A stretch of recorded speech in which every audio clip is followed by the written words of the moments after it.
बात करूंगा कि किस तरह से आज हमने ऑप्शन सेलिंग किया, उसके बारे में। कल क्या हो सकता है, कल निफ्टी का एक्सपायरी है और कहाँ पे अपने को प्रॉफिट मिल सकता है। उस आगे बढ़ने से पहले आपको बता दूं कि डेली हम लोग ऑप्शन सेलिंग का काम करते हैं एंड इंट्राडे में कौन सा इंपॉर्टेंट लेवल है, कौन सा स्ट्रेटेजी आप यूज़ करना चाहिए और कहाँ पे पैसा बनेगा, ये सारा मैं डेली मेरे टेलीग्राम ग्रुप पे एक्सप्लेन करता हूँ या वहाँ पे पोस्ट करता हूँ, जहाँ पे आप देख सकते हो, वहाँ से सीख सकते हो। तो इस तरह से आज सेंसेक्स में ऑप्शन सेलिंग हुआ एंड देन एक स्टॉक में भी मैंने जो पोजीशन बनाया था, जो स्टॉक था इंडिगो, उसमें भी हमने ऑप्शन सेलिंग किया था, तो उसमें भी पैसा बना। तो इस तरह से डेली जहाँ पे भी अपॉर्चुनिटी है मैं पोस्ट करता हूँ और फिर वहाँ से पैसा बन जाता है। अभी कल बात करते हैं, कल क्या हो सकता है। तो देखो, कल निफ्टी का एक्सपायरी है एंड आज जिस तरह से मार्केट ने ट्रेड किया है, पहले उसको समझते। तो अगर अपन बड़ा टाइम फ्रेम देखेंगे तो अभी भी जो मोमेंटम है मंथली वाला, वो जो है वो बेरिश मोमेंटम में है। हालांकि जो प्राइस है वो प्रीवियस कैंडल के ऊपर ट्रेड कर रहा है, बट इस मंथ जो है प्राइस ऊपर नहीं जा पा रहा है। तो इस तरह से मंथली मोमेंटम बेरिश है। एंड अगर अपन डेली बात करें तो प्रीवियस डे जो हुआ था, प्राइस गैप अप हुआ था बट ऊपर जा नहीं पाया तो फिर नीचे आया। आज सेम वही केस रिपीट हुआ। तो अगर अपन इंट्राडे की बात करेंगे, कहाँ पे ओपन हुआ, किस तरह से इंट्राडे में ट्रेड किया, तो वो समझते पहले। तो इस तरह से निफ्टी में आज प्राइस गैप अप ओपन हुआ। गैप अप होने के बाद पहले 5 मिनट में प्राइस ऊपर गया, बट ओवरऑल जो ट्रेंड था वो जो था वो बेरिश था। तो इसी वजह से 5 मिनट के बाद कभी भी प्राइस ने उसका हाई ब्रेक नहीं किया एंड इमीडिएटली प्राइस रिवर्स हुआ। तो जो मोमेंटम है वो फेल हो गया पहले 5 मिनट का। देन उसके बाद जो ब्रेकडाउन है वो आया 11 बजे। वो 11 बजे के बाद जो ब्रेकडाउन आया, काफ़ी फास्ट ब्रेकडाउन आया, फास्ट प्राइस जो है नीचे गिरा एंड देन क्लोजिंग में फिर से प्राइस थोड़ा ऊपर क्लोज दिया। बट ओवरऑल जो कैंडल है वो बेरिश ही क्लोज हो चुका है।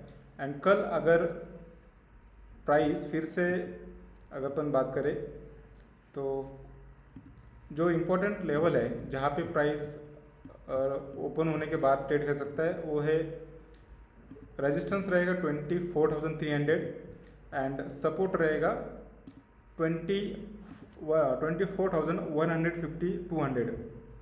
अगर प्राइस इसके अंदर ओपन हो रहा है तो प्राइस जो है वो रेंज बाउंड रहेगा। अगर इसके ऊपर ओपन हो रहा है तो प्राइस जो है बुलिश रहेगा एंड अगर इसके नीचे ओपन हो रहा है तो प्राइस बेरिश रहेगा। एज लॉन्ग एज इसके अंदर ओपन हो रहा है, जब तक ब्रेकआउट या ब्रेकडाउन नहीं आता है तब तक जो प्राइस है वोलेटाइल ट्रेड कर सकता है, ऊपर नीचे ट्रेड कर सकता है। और कल निफ्टी का एक्सपायरी है तो अपने को जो डीके है वो ज़्यादा रहेगा। तो कल प्राइस का इम्पोर्टेंट ओपन होता है वो सबसे इम्पोर्टेंट रहेगा। फिर उसके बाद आगे क्या प्लान है, क्या करना चाहिए, मैं ग्रुप पे आपको बता दूंगा। तो इस तरह से निफ्टी का कल के लिए ट्रेडिंग प्लान रहेगा। बात करते हैं सेंसेक्स की। तो देखो, सेंसेक्स में भी सेम पैटर्न रिपीट हो रहा है। अगर अपन मंथली मोमेंटम देखेंगे तो मंथली मोमेंटम जो है इस महीने का वो बेरिश है। प्रीवियस मंथ प्राइस ऊपर गया बट जो हाई था उसके ऊपर सस्टेन नहीं कर पाया, कंटिन्यूशन नहीं हो पाया, इसीलिए प्राइस जो है वो मंथली मोमेंटम बेरिश है। डेली की बात करें तो डेली क्या हुआ, आज प्राइस गैप अप ओपन हुआ बट गैप अप होने के बाद 5 मिनट भी प्राइस जो है वो सस्टेन नहीं किया। अगर अपन प्रीवियस कैंडल रीड करें तो प्रीवियस कैंडल भी सेम गैप अप हुआ था, गैप अप ओपन होके सेलिंग आया एंड फिर से आज वही हुआ। अगर अपन देखेंगे तो प्राइस ओपन गैप अप हुआ, 5 मिनट के अंदर प्राइस काफ़ी ऊपर गया बट जो मोमेंटम है वो कंटिन्यूशन नहीं हुआ, वो फेल हो गया इमीडिएटली। 5 मिनट के बाद कभी भी प्राइस ने जो फर्स्ट 5 मिनट का हाई है उसको ब्रेक नहीं किया है एंड वहीं से हाई से वो नीचे आया। देन अराउंड 10 साढ़े 10 बजे उसने अपना ब्रेकडाउन दिया और उसके बाद जो फॉल आया वो काफ़ी फास्ट फॉल आया। तो इस तरह से सेंसेक्स में आज प्राइस एक्शन हुआ। अभी कल क्या हो सकता है उसकी बात करते हैं अपन। तो आज का जो डेज है वो बेरिश ही है एंड कल अगर प्राइस लेट से कि सपोर्ट रेजिस्टेंस पहले मैं मार्क करता हूँ ताकि आपको समझ में आए। जो रेजिस्टेंस रहेगा प्राइस के लिए वो रहेगा 77,800 900 एंड सपोर्ट जो रहेगा वो रहेगा 77,200।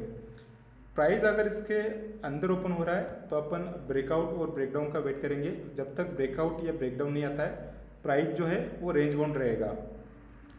अगर प्राइस इसके ऊपर ओपन हो रहा है तो प्राइस ब्रेकआउट रहेगा, अगर इसके नीचे ओपन हो रहा है तो प्राइस ब्रेकडाउन रहेगा। तो कल देखते हैं कि प्राइस कहाँ पे ओपन होता है, उसके अकॉर्डिंग मैं आपको ग्रुप पे जो इम्पोर्टेंट लेवल है और क्या प्लान है आज का मैं पोस्ट कर दूंगा। वहाँ से उस तरह से आप उसको पढ़ के उसके हेल्प से अपना ट्रेडिंग जो है या प्लान बना सकते हो। तो इम्पोर्टेंट है कल कहाँ पे प्राइस ओपन होता है, फिर उसके हिसाब से अपन प्लान बनाएंगे।